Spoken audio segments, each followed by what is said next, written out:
Okay dear students and viewers, मैं आपके समक्ष बीपीएससी एग्जाम की स्ट्रेटेजी और उसमें मेरे खास इंस्टीट्यूट की संभावित भूमिका पर चर्चा करने आया हूं। Actually I have to discuss with you कि in what way my institute and our team will work behind the preparation of BPSC Bihar public service commission prelims examination.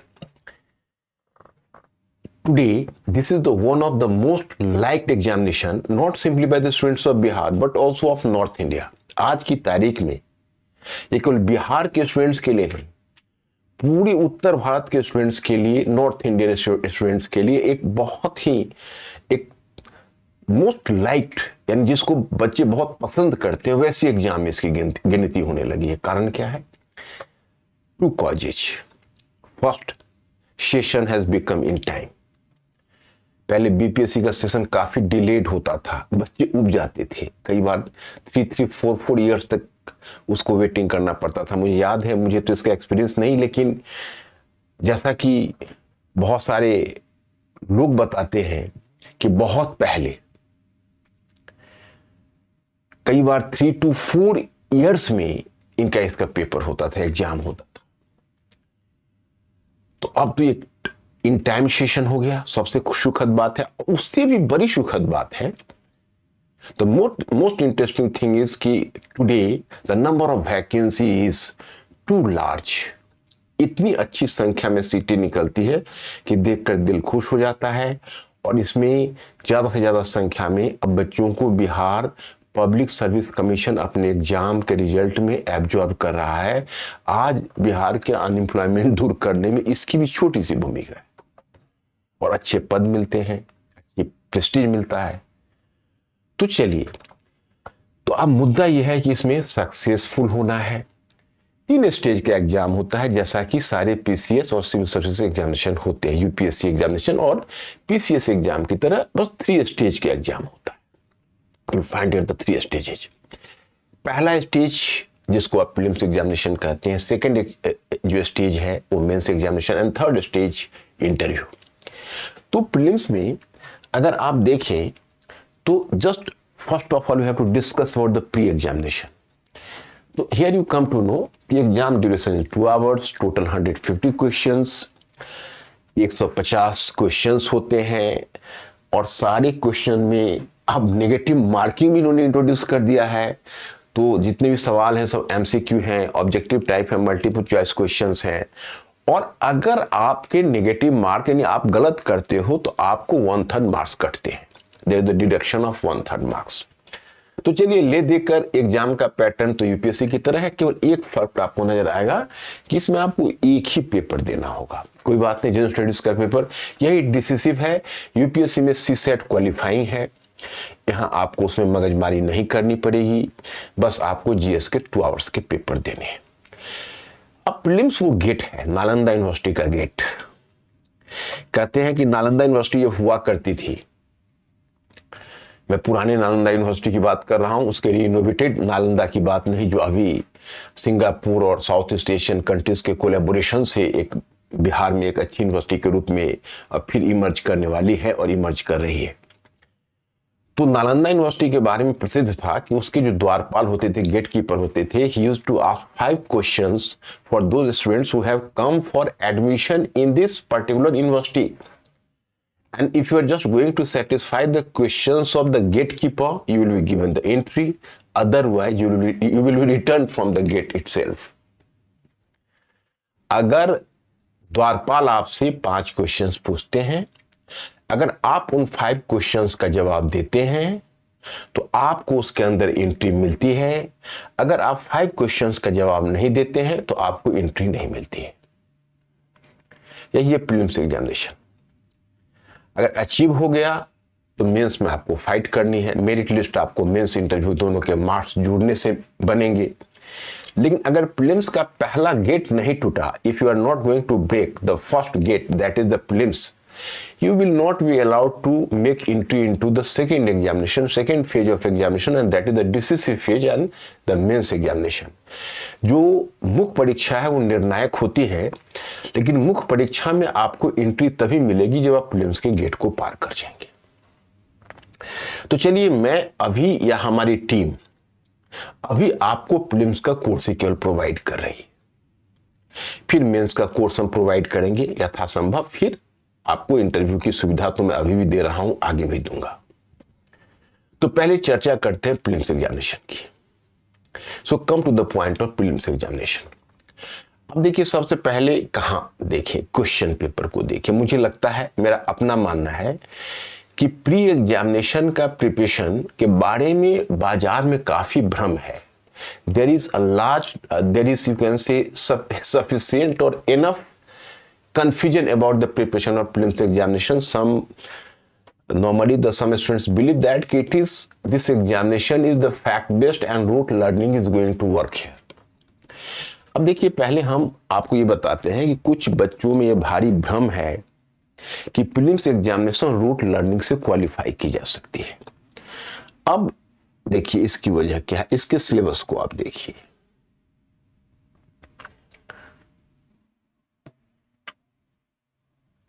तो अगर प्रथम दृष्टि आप सिलेबस को देखेंगे, you are just going to observe the syllabus at first instance, तो current events of national and international importance, राष्ट्रीय तथा सामान्य विज्ञान अंतर्राष्ट्रीय महत्व की समसामयिक घटनाएं।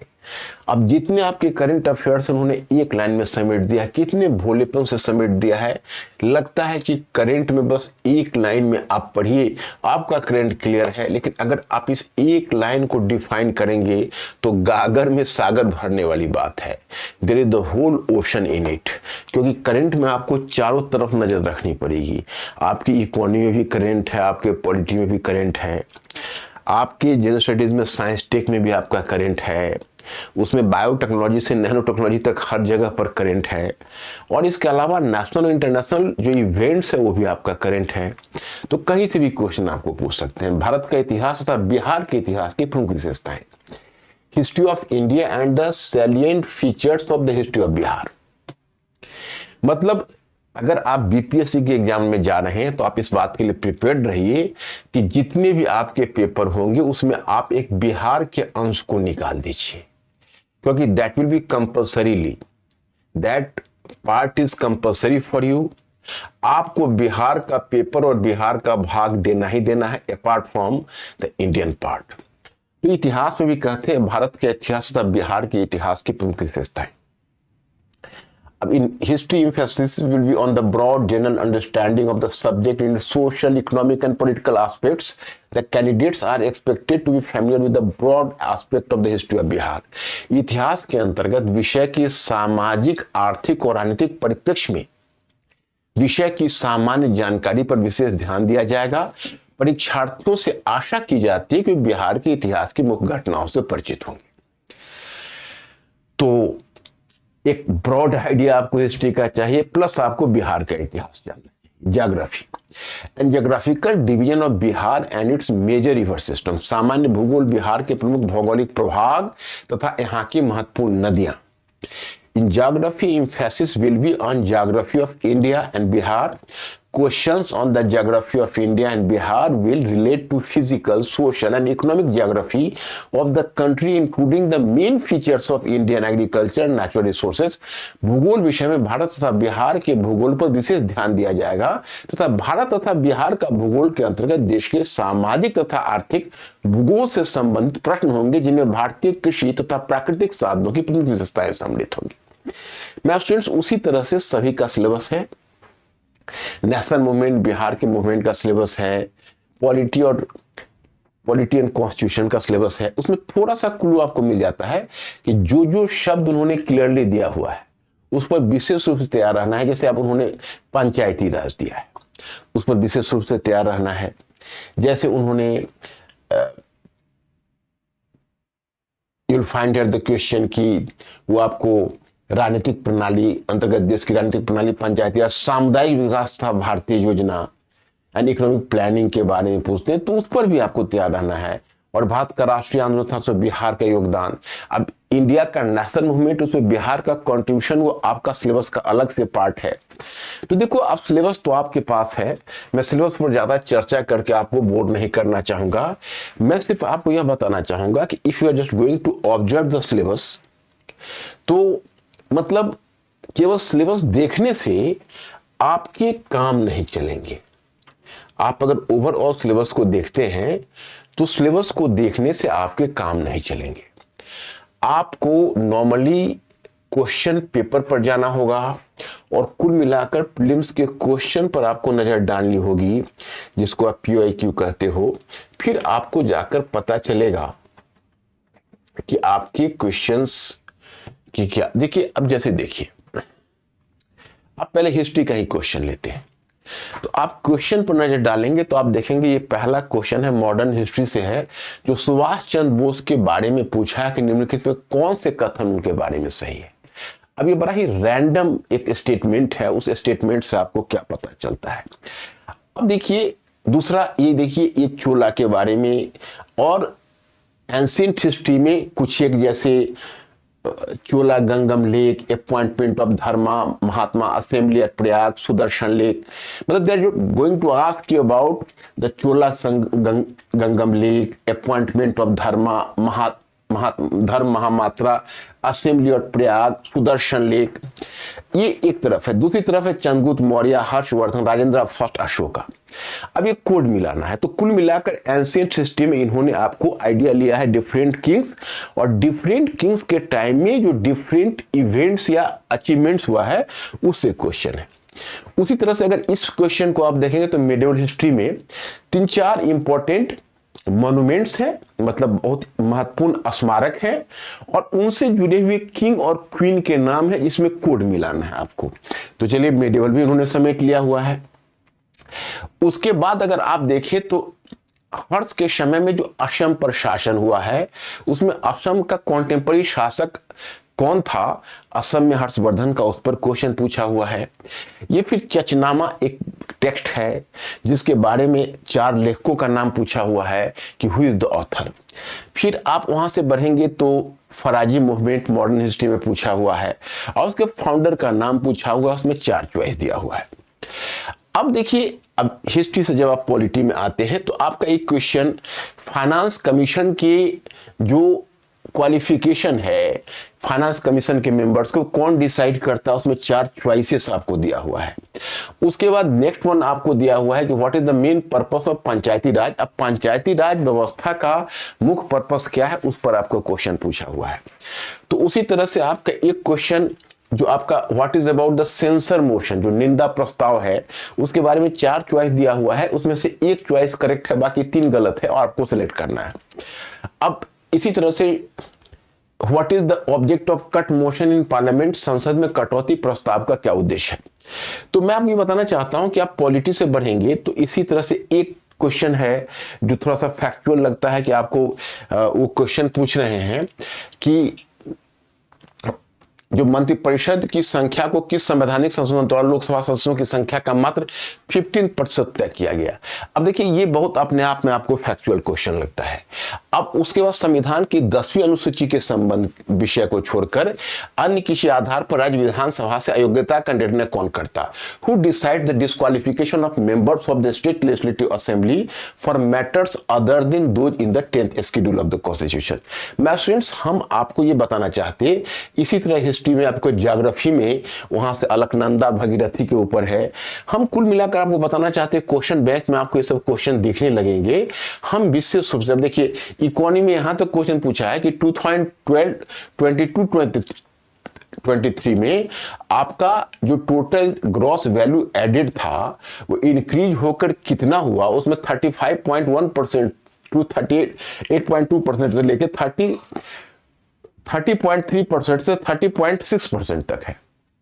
तो मैं स्टूडेंट्स, ये सारे क्वेश्चन देखने के बाद, इसके बाद आप साइंस टेक का क्वेश्चन देखेंगे, तो इन क्वेश्चंस को देखने के बाद आपको ऐसा लगेगा ये क्वेश्चन ABCD। देखिए, अगर आप यूपीएससी के क्वेश्चन को देखोगे तो उसमें आपको 1 2 3 1 2 3 2 3 एक सही है, दूसरा सही है, तीसरा गलत है, इस तरह से वो क्वेश्चन का सेट बनाया हुआ होता है।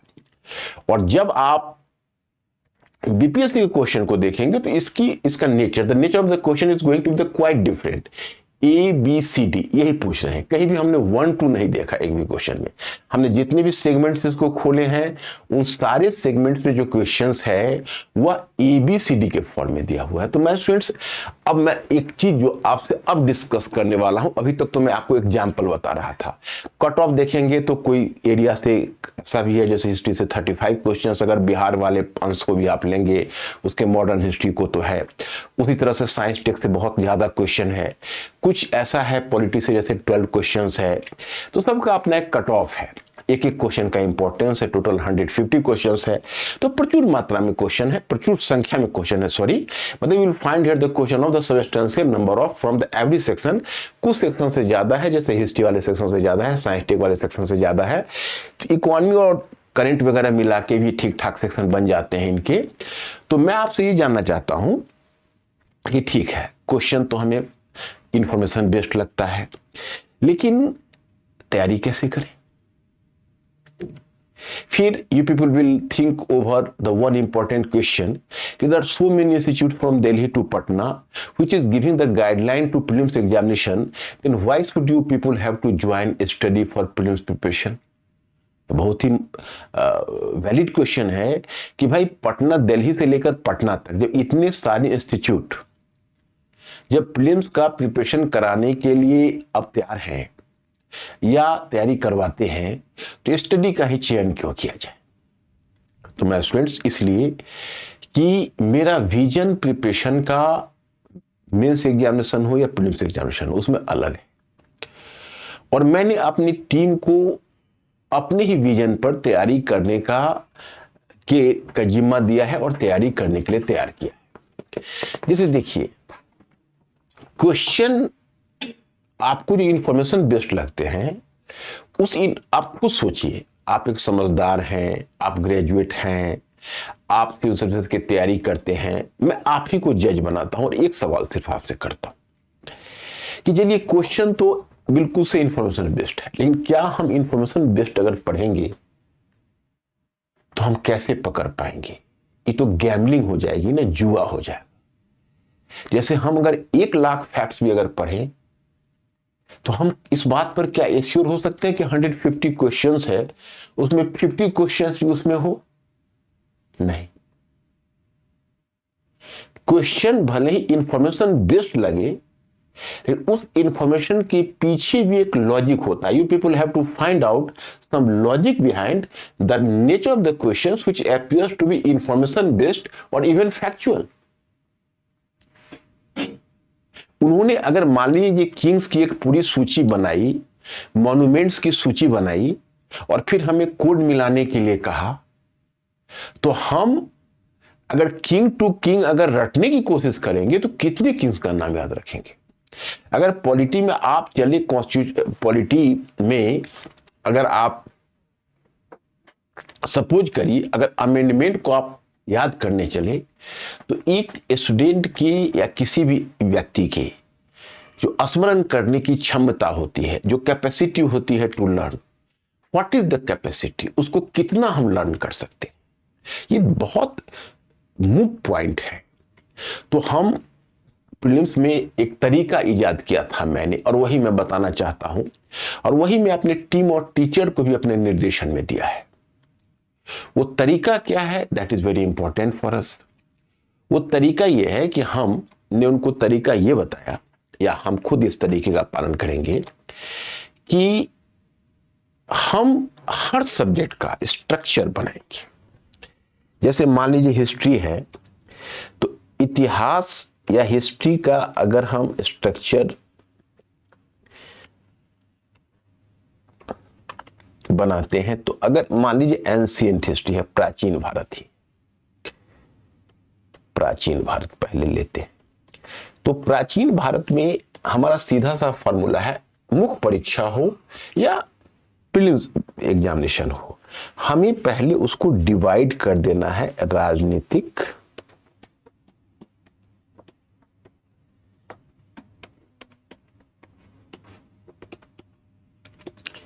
पॉलिटिकल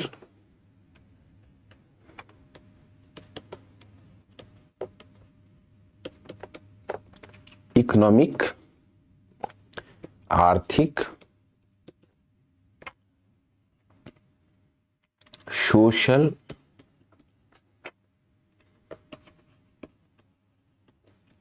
सामाजिक एंड कल्चरल, सांस्कृतिक,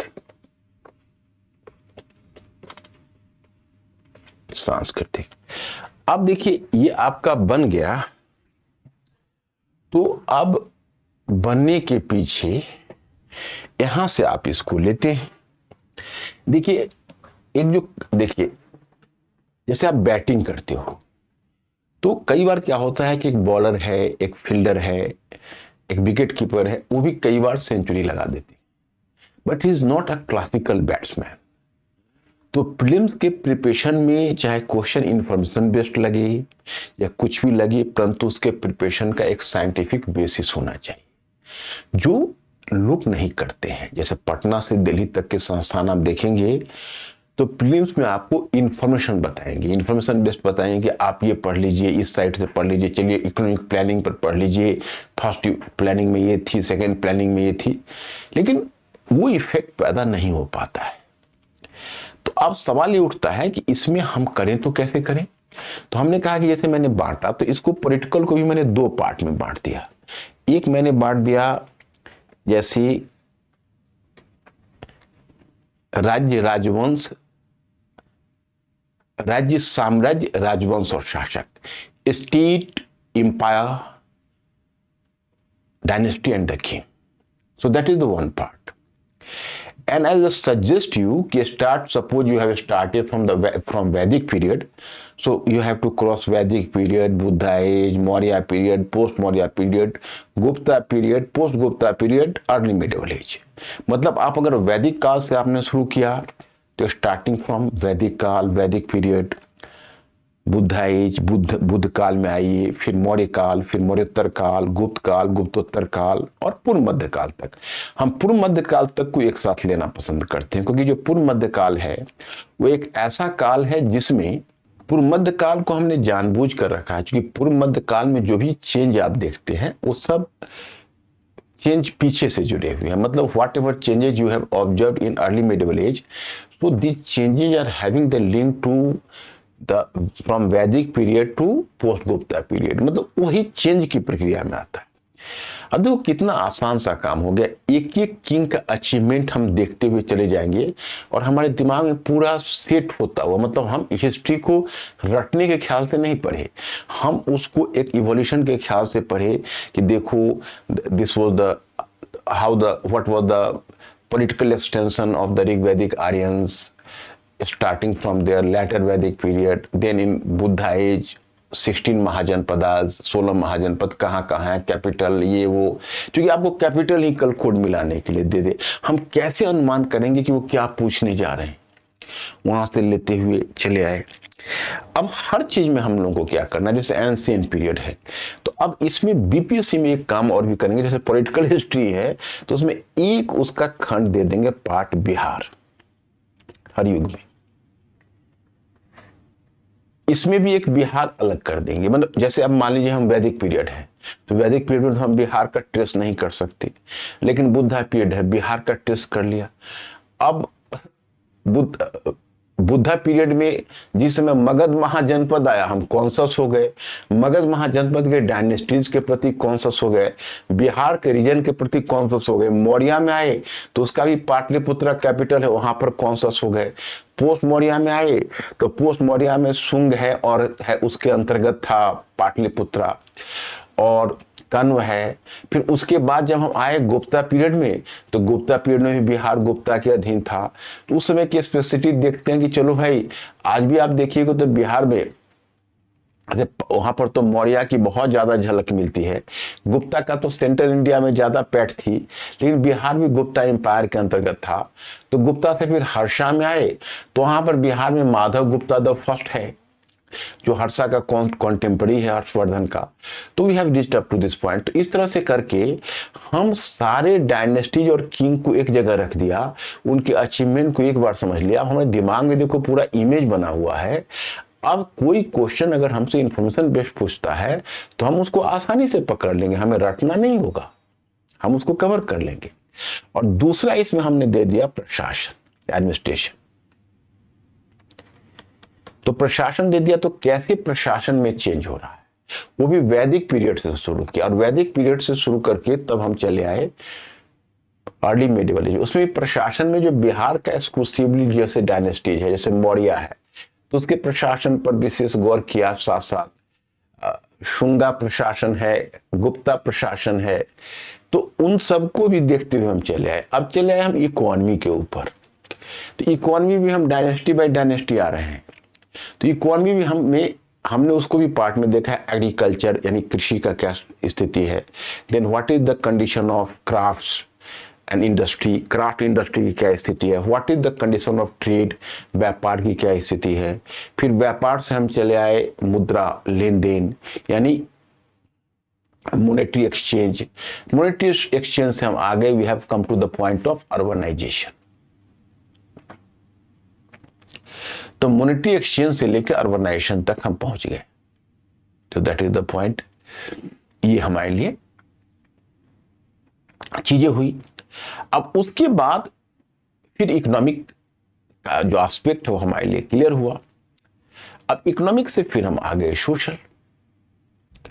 तो सोशल में वर्ण है, जाति, वर्ण जाति, महिलाओं का कंडीशन, शूद्रों का condition, the varna, caste, the condition of women, the condition of Shudras, तो उसको हमने कवर किया। तो वो भी हम ठीक वैदिक से लेते हुए जाएंगे और हम अर्ली मिडिवल तक जाएंगे, और जो भी इंफॉर्मेशन साइड होगा उसको साथ साथ मिलाते जाएंगे ताकि अंडरस्टैंडिंग के साथ इंफॉर्मेशन जुड़ा रहे, तब इंफॉर्मेशन हमें याद रहेगा। अकेला हमें इंफॉर्मेशन याद नहीं रहेगा। वही चीज कल्चरल में होगा। कल्चरल में भी 3 एस्पेक्ट होगा। कल्चर में अगर if you are just going to observe one aspect of culture, तो इसमें एक रखते हैं धर्म दर्शन, रिलीजन एंड फिलॉसफी, कि कैसे कैसे धर्म का विकास Vedic period to early medieval age हुआ। फिर वहां से लेते हुए कैसे हम जब वैदिक पीरियड और वहां से शुरू किया Buddha age, Maurya period, post Maurya period, Gupta period, post Gupta period, early medieval age. So we have to observe here the evolution of religion and philosophy. So that aspect is going to be clear for us. तो aspect हमारा clear हो गया। अब दूसरा language and literature में कैसे language और literature का एवोल्यूशन हुआ। वी हैव स्टार्टेड फ्रॉम वैदिक पीरियड, हमने उसको वैदिक पीरियड से आरंभ किया और लेते हुए अर्ली मिडिवल तक चले और सारा इंफॉर्मेशन उसमें डालते हुए चले आए। और याद रहे हमने जो पॉलिटिकल हिस्ट्री में जो जो डायनेस्टी बिहार से जुड़ा हुआ किया था उस पर हमारा स्पेशल अटेंशन यही होना चाहिए। और फिर तीसरा हमारा होता है कला, आर्ट एंड आर्किटेक्चर। तो आर्ट एंड आर्किटेक्चर का history that is going to start from here. Art and architecture का हिस्ट्री स्टार्ट होता है मौर्य पीरियड से, and starting from Maurya period वो चला जाता है अर्ली मिडिवल एज तक। तो इस तरीके से हम उसको लेते हुए आगे बढ़ते चले जा रहे हैं और जितना इंफॉर्मेशन है वही डालते चले जा रहे हैं। अब ये इंफॉर्मेशन अगर ढंग से हमने अपने दिमाग में सेट कर लिया तो हम नहीं भूलेंगे।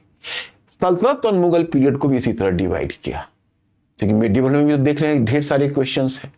वहां पर भी मेडिवल में जब हमने डिवाइड किया तो मेडिवल हिस्ट्री का जब शुरू किया तो उसमें भी जो जो मेडिवल किंग बिहार से जुड़ा रहा है, खासकर जैसे शेरशाह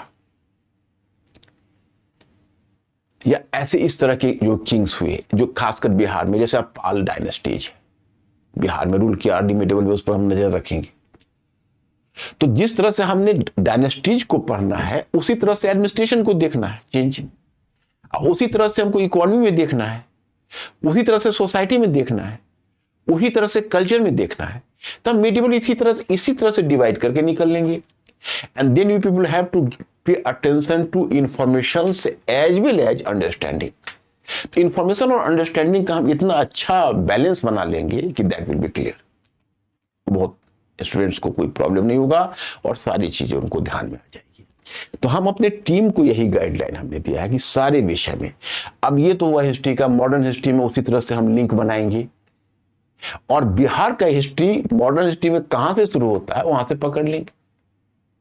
जैसे बिहार की हिस्ट्री है, तो बिहार की हिस्ट्री मॉडर्न में कहां से, अब जैसे आप गौर करके देखिए तो मॉडर्न हिस्ट्री में जब ब्रिटिश आया और ब्रिटिश कंपनी का आगमन हुआ और जब ब्रिटिश ने बंगाल को जीता तो Bihar was the part of Bengal. So Bihar was the earliest region of India which has to face the brunt of British colonial government in the very early time.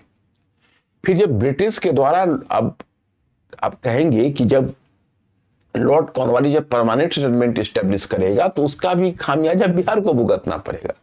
अब वहां से लेते हुए आप चलते जाएंगे और जब आगे आप बढ़ते जाएंगे तो जाहिर है कि हर फेज में बिहार पर इंपैक्ट. अब बंगाल में जैसे जिस समय पलासी का बैटल हुआ, राम नारायण बिहार का डिप्टी गवर्नर था और मीर कासिम ने फिर उसको गद्दी से उतारा. मीर कासिम ने अपना कैपिटल मुंगेर को बनाया था, तो वो फिर चीजें आ जाएंगी. वहां से आगे बढ़ते हुए आप आएंगे कि कैसे बिहार में कम्युनल एक्सप्लॉयटेशन हुआ, कैसे यहाँ नील की खेती, अफीम की खेती कराई गई. एक हिस्टोरियन ने कहा कि अफीम ने बॉम्बे को अमीर और बिहार को गरीब बनाया. माने opium has converted made Bombay the rich state and Bihar the poorest. तो ये अफीम की खेती का खामियाजा बिहार को भुगतना पड़ा. वहां से लेते हुए हम लोग चले आएंगे कैसे इकोनॉमिक एक्सप्लॉयटेशन हुआ, बिहार का स्पेसिफिक मूवमेंट कोई है उसको ध्यान में रखना है. फिर हम नेशनल मूवमेंट साइड पर आ जाएंगे. तो नेशनल मूवमेंट साइड में जब हम आएंगे तो जाहिर है कि स्वदेशी मूवमेंट में तो नहीं, लेकिन स्वदेशी मूवमेंट के बाद बिहार में एक सेपरेट बिहार मूवमेंट चलेगा कि बिहार को बंगाल से अलग करो, जिसमें पटना में कुछ मुस्लिम्स और कुछ कायस्थ इंटेलेक्चुअल्स इसका डिमांड करेंगे कि सारे जॉब्स हैं वो बंगाल के भद्रलोक के द्वारा डाइजेस्ट किए जा रहे हैं और हम लोग उससे डिप्राइव हो रहे हैं. तो उस चीज को हम लोग कवर करेंगे. तो इस तरह से आगे बढ़ते हुए तुम लोग जाते जाओगे, जैसे जैसे नेशनल मूवमेंट चलता जाएगा चंपारण से लेकर हर तक, तो पूरी दिमाग में उसका इमेज बनना चाहिए. हम रैंडम पढ़ाई नहीं कर सकते, रैंडम पढ़ाई करके प्रीलिम्स नहीं क्वालिफाई किया जा सकता. सबसे पहली बात तो ये कि आपको कॉन्फिडेंस ही नहीं आएगा. और ये फार्मूला केवल हिस्ट्री पर लागू नहीं होना है. ये फार्मूला जैसे आपका कॉन्स्टिट्यूशन एंड पॉलिटी है तो कॉन्स्टिट्यूशन एंड पॉलिटी पर भी लागू होना है. ये आपको साइंस एंड टेक्नोलॉजी पर भी लागू होना है, इन्वायरमेंट इकोलॉजी पर भी लागू होना है.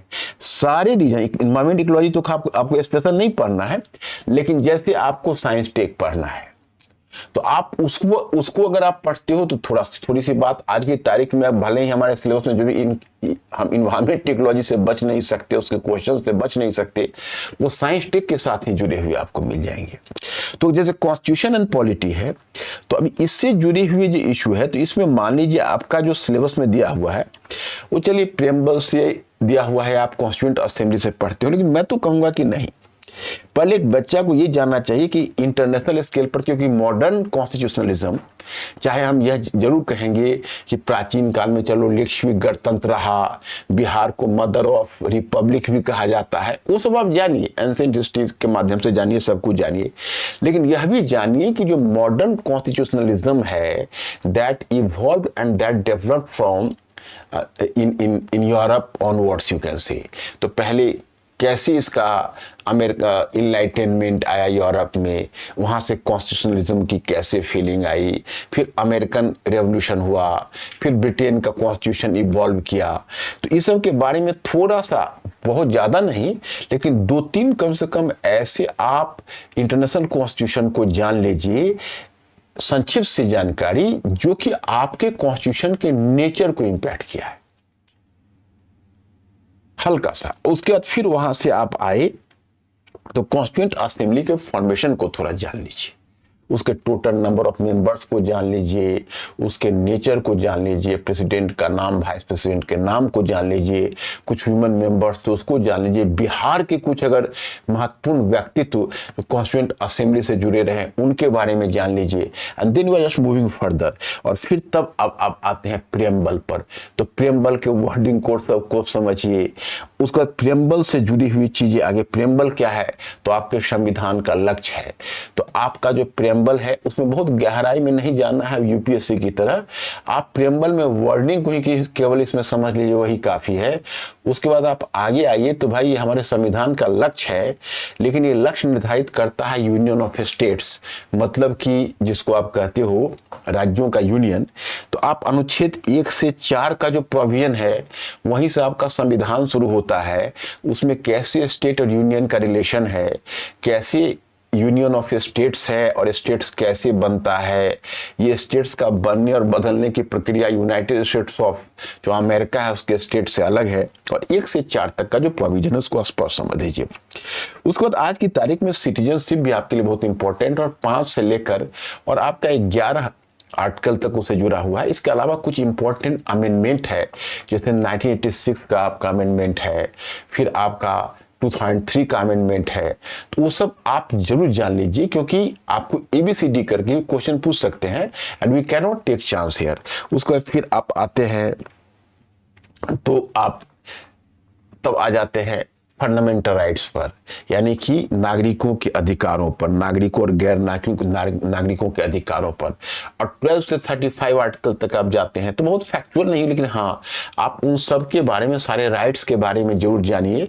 और उनसे जुड़ा हुआ कोई महत्वपूर्ण जजमेंट आया हो तो उस महत्वपूर्ण जजमेंट को केवल जानिए जो उस राइट्स को और भी इन्फोर्स कर रहे हो, या उस राइट्स में कोई बदलाव लाया है। जैसे आपका फंडामेंटल राइट्स में आपका संपत्ति का राइट टू प्रॉपर्टी था, तो राइट टू प्रॉपर्टी पर पहला आघात कब हुआ, या फिर राइट टू प्रॉपर्टी को संविधान से कब हटाया गया, आज राइट टू प्रॉपर्टी का क्या स्टेटस है। तो ये सब की जानकारी आपको इसमें हो जानी चाहिए। और फिर तब आप आइए पोस्ट डेटेड राइट, जिसको कहते हैं directive principles, and then you people have to understand कि what is are the directive principles. ये जो डायरेक्टिव प्रिंसिपल्स है वो क्या है, राज्य के नीति निर्देशक तत्व क्या है। So you have to understand about the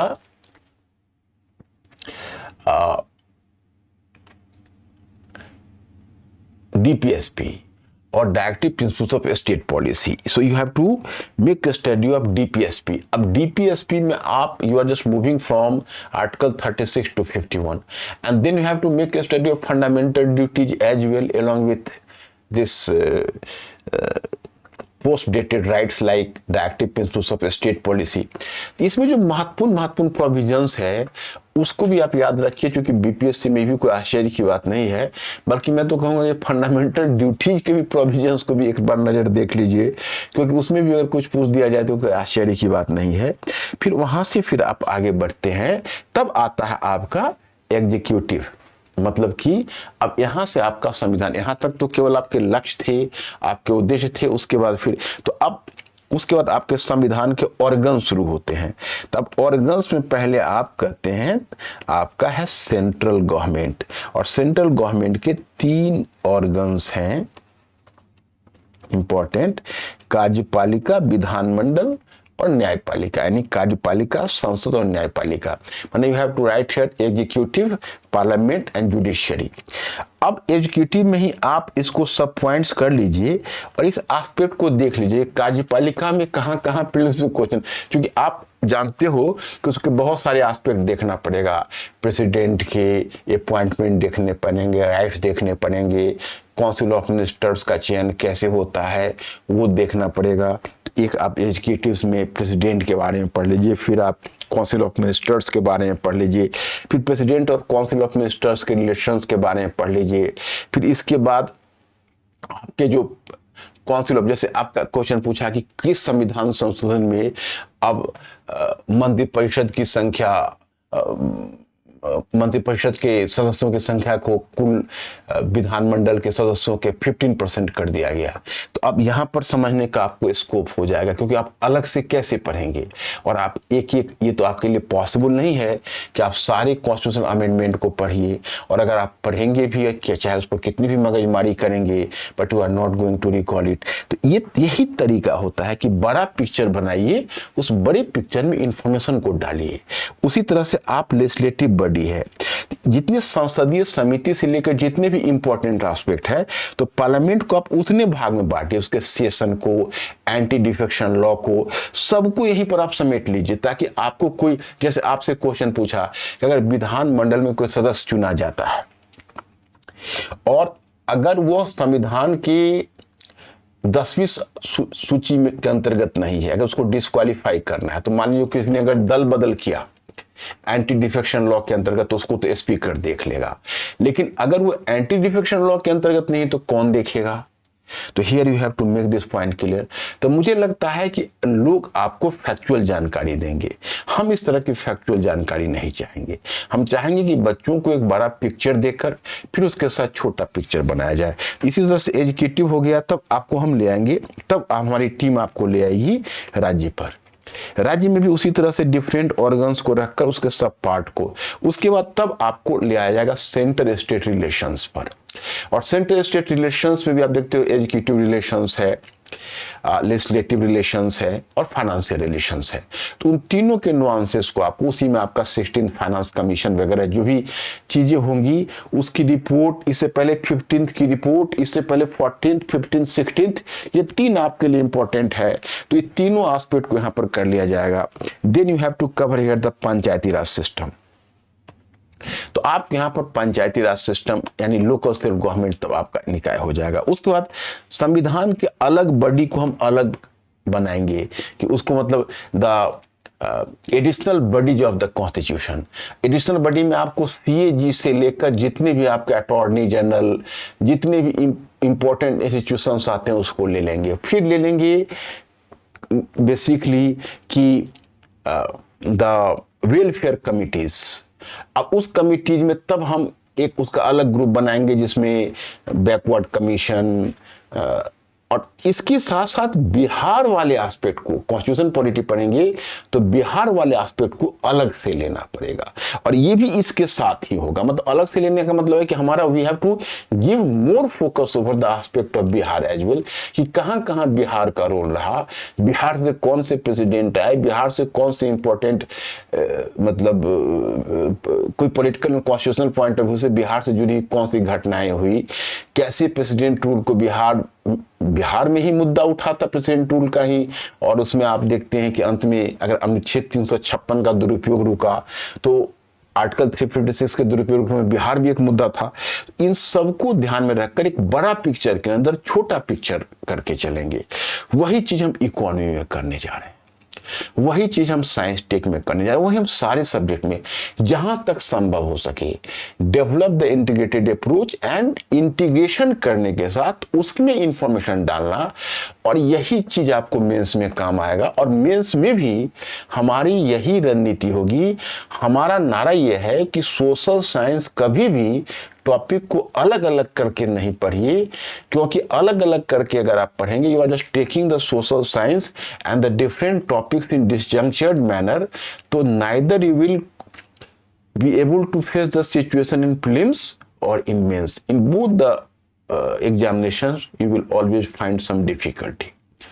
तो यही मैं कहना चाहूंगा, और फिर हमारी टीम इसी लाइन पर काम करेगी। मुझे लगता है कि जो मैंने स्ट्रक्चर आपको समझाने की कोशिश की, क्योंकि अलग अलग विषय हैं, अब तो अगर उसको नुआंसेस आप क्लास में आएंगे तो हम अपने टीचर को स्पेशल कहेंगे कि वो पहले आपको डायग्राम बना दें, और डायग्राम बनाने के बाद फिर आपको टॉपिक से टॉपिक की अंडरस्टैंडिंग डेवलप करते हुए फिर इंफॉर्मेशन बेस्ड चीजें आपको दें, ताकि इंफॉर्मेशन अंडरस्टैंडिंग के साथ मिलकर आप रिटेन कर सकें। तो मैं आज यही रुकता हूं, फिर बीच बीच में मैं भी उपस्थित होऊंगा। Thank you very much.